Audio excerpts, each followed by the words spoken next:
Welcome back to the Raisina Fireside Chat. Today we have a very interesting personality with us, Ali Aslan. Ali is a international television presenter and journalist. Ali has worked with CNN in Washington, ABC News in New York, and he hosts talk show One on One on TRT TV in Turkey. He is one of the most popular anchors and talk show hosts in Turkey at this point. So, welcome, Ali, and good to have you with us this afternoon. Thank you so much, Jaibal. Great to be with you.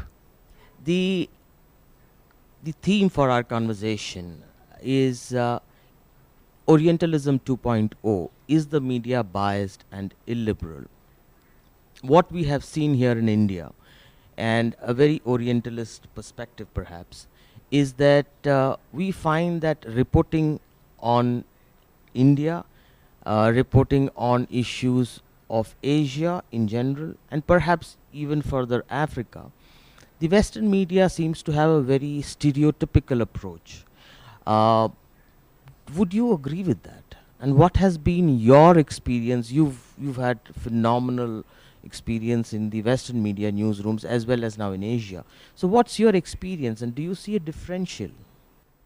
Jaibal, first of all, thank you so much for having me. It's great to be in New Delhi at the Raisina Dialogue. I think it's very, the point you're raising is a very fair one, and it's hard to disagree with the bias that you're speaking of. But I would argue if you scratch India and put in any other foreign country, for that matter, in Africa and Asia, in Latin America, instead, if you would insert it instead, I think you would have the same quote-unquote ignorance, a lack of knowledge or bias, as you called it. Look, I'm a German citizen, so I was, when I worked for DWTV, been based in Berlin for over 15 years. And let me tell you, the European Union consists of 27 countries.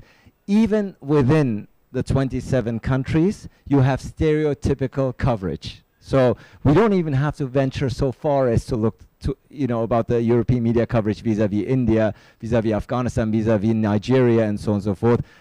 Even within Europe, I think there's still a lack of knowledge, still a lack of interest, even, I would say, sometimes vis-a-vis your European partners. If you went around, I mean, how many times, do you see reports on Romania or Bulgaria on German television? How many times is does Swedish television report, if you will, on Malta? So what I'm trying to say is, I think we're living in a world of bubbles. I think that is for sure. Social media has only enhanced this trend, and in Germany, in the US, perhaps here as well, we're all living in a certain bubble. And the famous phrase, all politics is local. To some, if we're coming back to your specific example of India, it is true. I think if we are looking at the Western media landscape, there is very little media coverage of India. It is not befitting of the size and influence that this country is yielding, increasingly so, evident by holding Raisina Dialogue, which is the largest and most influential conference of international affairs in South Asia. But I think the point you're raising is fair, that there is a media bias, quote unquote, on the part of the Western media, even though the Western media, of course, in itself is not a comprehensive one block. You have incredible differences as far as the quality is concerned. Let's be honest about you have incredible differences as far as the substance is concerned. But Jaibal, and let me conclude by saying that yes, it is true. We keep talking about a globalized world. We keep talking about how the world is shrinking, how we're getting closer together. But I would argue, as someone who's has worked in the United States, who's worked in Germany, who's now working in Turkey, I can see and view your question from very different lenses, from the American one, from the European one, from the Turkish slash Southern European one, and I say the inward looking perspective. Unfortunately, this is something that I, as an international journalist, bemoan. The internal looking perspective in the media coverage has increased. So before that, let me just point towards one example of ABC News. When I worked at ABC News had very vast, very good international coverage with many bureaus overseas. But because of drastic cuts and so on and so forth, international news have been drastically reduced. Drastically reduced, and I think it's the same for other outlets as well. So what I'm trying to say, I think at a time when globalism and mutual understanding of one another on a global scale is needed more than ever, I think we're seeing the exact opposite when it comes to the media's landscape. Yeah. So Ali, you're very right when you say that. So we tend to, like you rightly said, we tend to make sense of our world using certain stereotypes. But going beyond the stereotypes is the question of solidarity, and Western liberal open spaces have always been magnets for people to move, and spaces for new ideas, new thinking.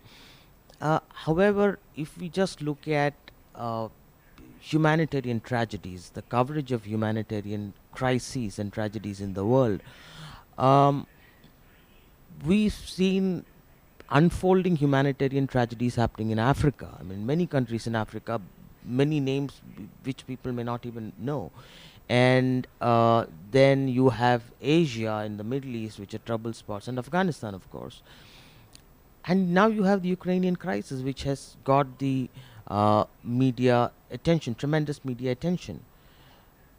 I also want to draw your attention to news that just came out, which talked about Germany replacing Afghan refugees who were evacuated post the Taliban takeover with Ukrainian refugees. So, just putting it all together, is it a, is it is it selective solidarity? Is it a question of the near other or the near dear versus the distant other, or is it? So how do we explain this? Um, to be frank, I haven't heard the news about Afghan refugees being replaced by Ukrainian refugees. I can't verify that particular story, but I think the point you're raising is an absolute crucial, important, and most importantly, correct one. Yes, there's definitely a very selective sense of importance that we place on several contexts.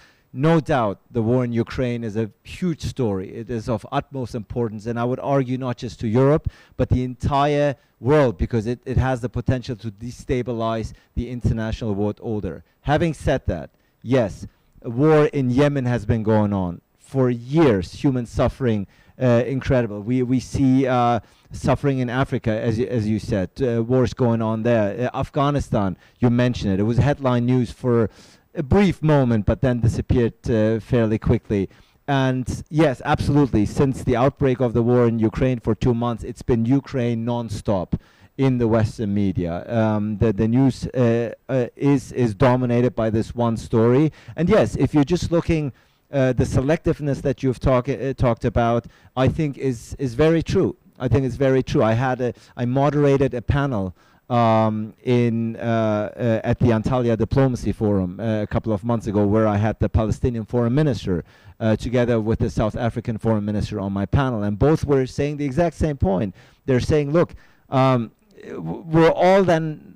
very much willing to express our solidarity with the Ukrainian people for their suffering, of course, but they're saying we cannot talk about fairness when our suffering, and the Palestinian foreign minister was talking about himself, obviously, here, has been overlooked and tolerated for decades. So he was bemoaning that exact fact that you've just stated.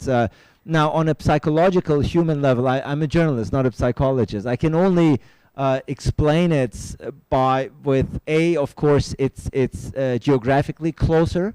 The conflict is closer to the so-called Western media, to Europe. I wouldn't go so far as perhaps to call it, it's not racism per se, if you will, but it's very clear, and I think you saw that in the news that that Ukrainian refugees were giving priority over immigrant students living Yes. in Ukraine. Yeah. They were being told to wait at the train stations, not to board. And I think that's a disgrace, to be quite frank, because if there's a war, then everybody is affected. If there's a danger to human life, everybody is affected. And certainly, who that particular incident exposed a, for lack of a better term, racist or selective thinking. So yes, I agree with you. The Ukrainian war and the conflict and the human suffering in Ukraine is a very important story. Yeah. Internationally, I would argue, not just Europe. But I'm fully with you, Jaibal, when you say it is one story. It is one story. There are 200 plus countries in the world where conflicts are taking place as we speak here in this beautiful room, and we're not paying any attention to that because we deem it's not close to us geographically. We don't know anything about the culture. Sometimes we might ignorantly even conclude that it's at the end of the it's their conflict. We got no dog in this fight. Whereas when you say, is it about humanitarianism? You raise some very, very nice points there, in terms of the local interests. Obviously, local interest stories are going to be of more reader and audience interest in those locations. However, and I would imagine that the cultural understanding would also be better, so maybe the stereotyping would perhaps be lesser. But isn't there a certain responsibility that should come into newsrooms when trying to interpret events happening in Africa and the Orient, and what's stopping that? Is it the speed at which news happens and the pressure to report, or what sense do you make out of it? My answer might be a bit depressing because I think first and foremost, Jaibal, it is a business decision. I think journalism, and I've been a journalist for over 2 decades, and I would sit here and argue that it's one of the best professions you can have.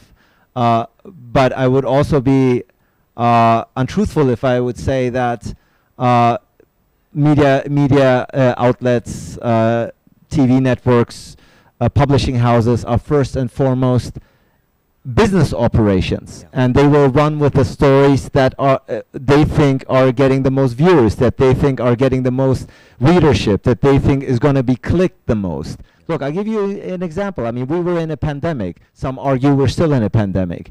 But was it justified for 2 years non-stop every morning to come out with these brazen headlines about how many people have died again and the world is going, is disappearing because no, I think this panic-driven media approach to the pandemic sadly was due primarily to business considerations. Yes, of course you have a responsibility, the word that you've used correctly, as a media outlet to inform your readership, but you can inform the readership without the sensationalism around it. And I think if I would look at the pandemic coverage, certainly the sensationalism and the panic-driven tone was always there. And why? Because it clicks. Why do you think the news media throughout the 4 years of Donald Trump's presidency, every morning, right? We woke up, Trump tweeted this and that and this, and some hated him, some loved him, but because people were drawn to it. They clicked, right? When they see Donald Trump, when they see the pandemic, when they see certain terms, they click. So a story, to pick up your point, a responsibility, which I would argue, yes, media outlets have, especially global, reputable ones. Jaibal, in short, I would argue that sadly news organizations are running with the stories primarily that they think are getting the most clicks and attention on Twitter, on Facebook, on their websites, on TV, and sometimes what the media outlets thinks is going to get the most attention overlaps with what is important, and sometimes, frankly, it does not.